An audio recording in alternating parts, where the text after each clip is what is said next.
Salut à tous, c'est Di. Alors aujourd'hui on se retrouve pour un tuto des mini-séries Luminar 4 et aujourd'hui je voudrais vous parler de la bibliothèque. En fait, je voudrais vous parler des éditions simples. Vous avez toujours le petit plus qui est ici et vous avez la possibilité de retoucher une image unique. D'accord? Moi ce que je vous préconise de faire c'est d'avoir deux catalogues. Un catalogue avec lequel vous allez travailler avec toutes vos images à l'intérieur, d'accord? Pour les éditions multiples que vous voulez conserver. Et un autre catalogue pour les éditions simples. Et pour faire un catalogue pour les éditions simples, vous faites ceci, vous faites catalogue, nouveau, vous allez faire un nouveau catalogue, single edit par exemple, allez hop, je fais enregistrer, voilà. Ce qu'on va faire maintenant, c'est que je vais faire le petit plus et je vais faire l'option retoucher une image unique. Je vais aller chercher un fichier RAW, donc une fois que vous êtes en simple édition, vous allez par exemple dans l'outil lumière. On pourrait très bien aller dégager un peu les ombres, baisser les hautes lumières, voilà, rajouter un petit peu d'exposition, juste comme ceci. On va aller dans les réglages avancés, on va appuyer sur le blanc, le point blanc et le point noir. Vous pouvez éventuellement appuyer sur la touche J pour voir un peu les marqueurs, pour voir si on est bien. Ça réagit vraiment plutôt bien, comme vous voyez ici. On peut vraiment bien interagir avec l'image. On travaille forcément sur du RAW.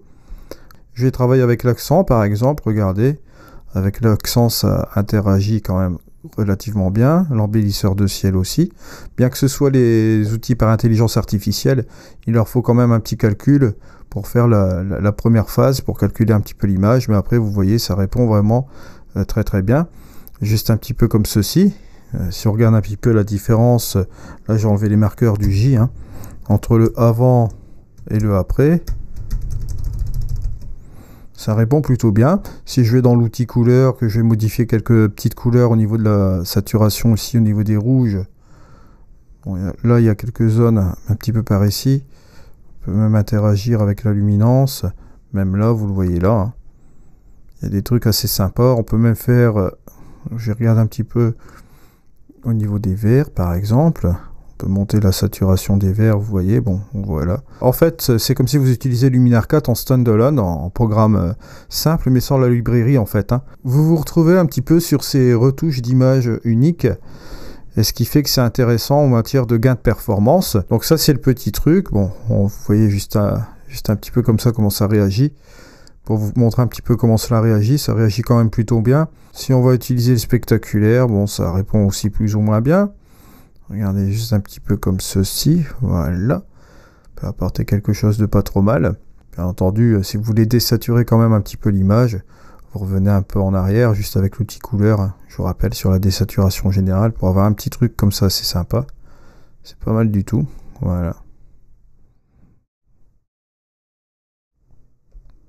Au niveau du ciel, on pourrait jouer un peu avec la luminance et booster un peu la saturation pour amener un petit peu de bleu comme ça.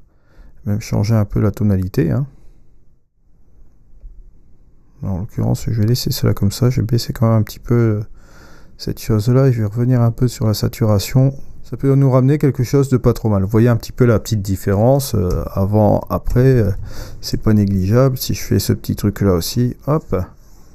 Voilà, on a ressorti déjà pas mal de détails. On a un truc vraiment qui peps au niveau du graphisme. Bon, comme je vous dis, bien entendu, si on veut revenir un petit peu sur la saturation en arrière, on peut le faire aussi également, juste un peu comme ceci. Voilà, on peut booster même la vibrance. Ça peut nous donner un aspect vraiment sympa au niveau de l'image, vous voyez. Juste un petit peu comme ça. Bon, et si vous jouez un petit peu avec le vignettage, par exemple, si je baisse la quantité et la taille, vous voyez que c'est quand même du spontané, parce qu'on est en mode édition unique. Avec une progressivité, la taille, hop, voilà, juste un petit peu comme ceci. Ça peut vous donner, je vais choisir peut-être un sujet, hop, ma petite femme qui était là ce jour-là, et vous voyez, on a un effet qui est assez dramatique. Je vais revenir quand même en arrière un peu pour pas trop exagérer, voilà, ça c'est pas trop mal comme ça. On a un effet qui rend bien.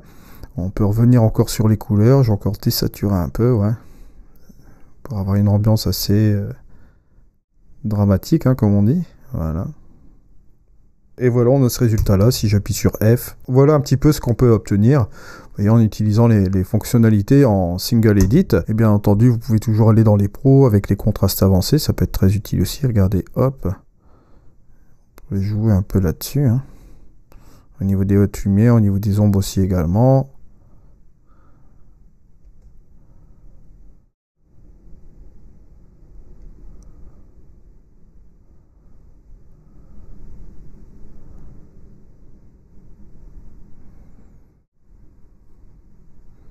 Ça va même nous donner une image assez péchue. Hop, regardez avant, après. On peut même regarder tout ce qu'on a fait. On voit quand même la différence. Ça tourne assez bien. Voilà, c'est pas trop mal. On voit qu'on réagit quand même plus ou moins bien. Ici, on pourrait même s'amuser à effacer les petites taches de capteur. Là, pour ce faire, je vais utiliser l'outil tampon de duplication. Voilà, peut-être un petit peu comme ceci, voilà. Juste là, un petit peu là. Donc voilà, un mode qui n'est pas à négliger si vous voulez gagner vraiment de la ressource performance. Donc voilà, une fois que vous avez terminé cela, si vous voulez retourner sur votre catalogue normal, là vous allez simplement dans Ouvrir. Et vous rechargez votre catalogue à l'habituel avec vos autres images. Voilà. Je vous remercie de m'avoir suivi. Allez, au revoir.